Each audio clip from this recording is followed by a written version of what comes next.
Hi, welcome to Dissolve Chemistry.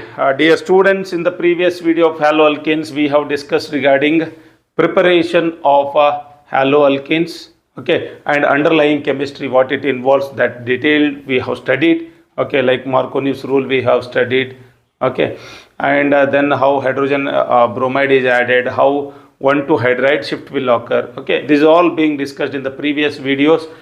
Please go through that prior to going for in detail with this particular video. We are going to discuss regarding what is the nature of carbon halogen bond, that is CX bond we will discuss. Okay, so nature of CX bond in haloalkanes. Okay, haloarenes separately we will discuss.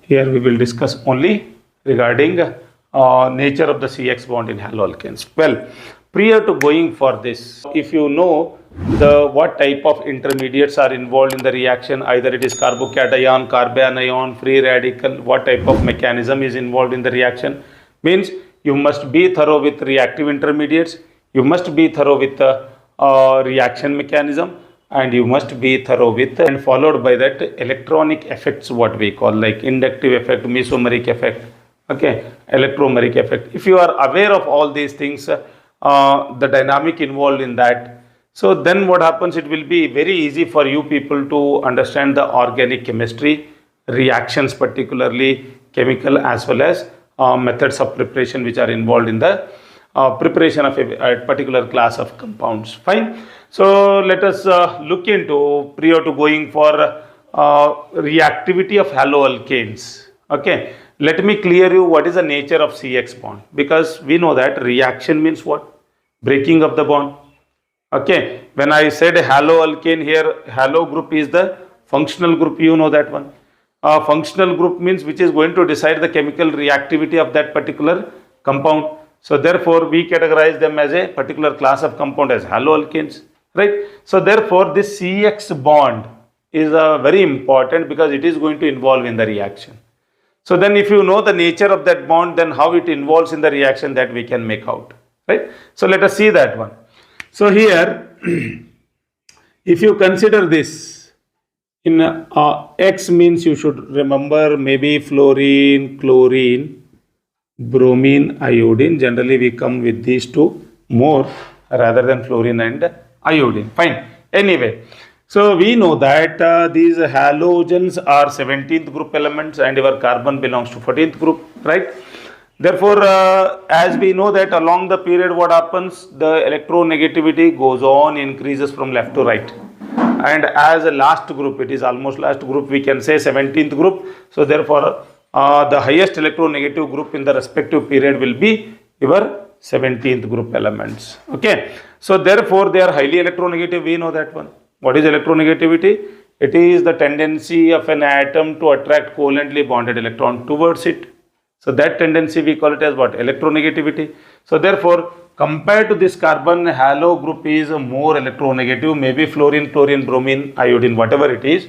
Okay, so as it is more electronegative, already we defined what is electronegativity. So that is tendency of attracting covalently bonded electron towards it. Means this electron cloud is more deviated towards X atom.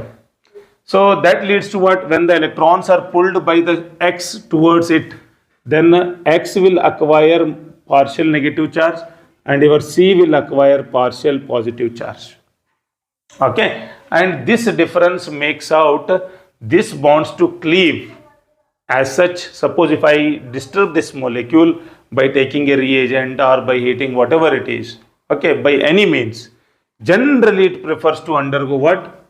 Heterolytic cleavage, because already electrons are deviated. Like that, what happens when we disturb this, it leads to heterolytic cleavage, leading to the carbon substrate with carbocation and your halo living as with electron pair, and this we call it as what? Leaving group. Okay, always it goes with electron pair generally. Okay, in only for a few cases where if it undergoes radical mechanism, then only what happens? It is going to live as a radical. Otherwise, in all the cases, it is going as a nucleophile.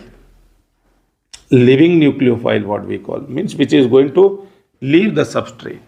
Okay, so from this we can clearly make out that what type of reaction it involves. When halo group is living with the electron pair, then that has to be compensated with a reagent, okay, that should having which is having electron pair, maybe non-bonding pair or maybe electron pair, whatever it is, or negative charge we can call. So that has to come and bond with this. Means nucleophile is being replaced with another nucleophile. So this replacement of one nucleophile with a new nucleophile, we call this as living group, and this we call it as what? Attacking reagent we can call, right? Or incoming group also it is called. Okay, incoming nucleophile we call, outgoing nucleophile or living nucleophile, new nucleophile or incoming nucleophile, or attacking reagent we can call. So therefore, one nucleophile is replaced with another nucleophile, meaning is what? Substrate remains as it is, nothing will happen with the substrate. So then it is called nucleophilic substitution reaction. So therefore, your haloalkanes readily undergo nucleophilic substitution reaction.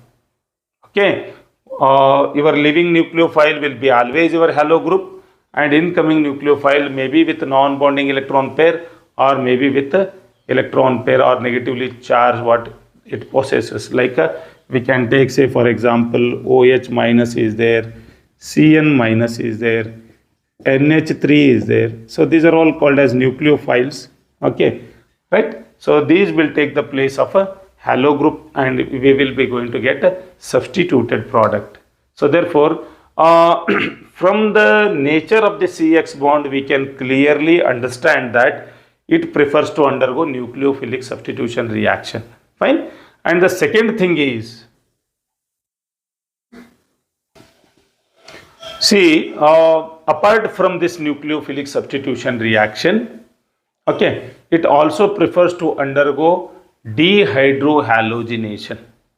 And this dehydrohalogenation, how it occurs? Because halogen has to live with the electron pair. Of course, here also it will live with electron pair. Okay. The thing is, the reaction will not be initiated with the departure of the living group, we can say. The reaction is initiated with the abstraction of the proton, okay, from the neighboring carbon atom or alpha carbon atom we call. Okay, from the alpha carbon atom, if the proton is taken out, so then what happens? Automatically this electron pair will shift, leading to the departure of halo group from other side. Okay, and this to happen, what we need? Okay, so we need very strong base, we need this to happen. Okay, because these are not much acidic. We know that when the acidic nature of this proton is very less, then you use very strong base. Okay, like sodamide you can use, or alcoholic KOH you can use. So then what happens? This hydrogen or the proton is going to eliminate, and electron pair will shift, and readily your X also goes out, and you will be getting HX, and your haloalkane will convert into alkane. Okay, CH3, CH double bond, CH2. Okay, so that is what we call it as what? It undergoes elimination reaction. Always elimination reaction leads to formation of pi bond. Okay, or unsaturation we are going to get in the substrate. Okay, so no functional group is being added. Only thing is hydrogen is removed, halogen is removed, so therefore we call it as what? Dehydrohalogenation, or it is also called as elimination reaction. Okay, so we will see in detail with what type of elimination 1, elimination 2 reactions, okay, mechanism, okay, in the upcoming videos. I hope you have understood what is the nature of CX bond or in haloalkanes. Thank you for watching.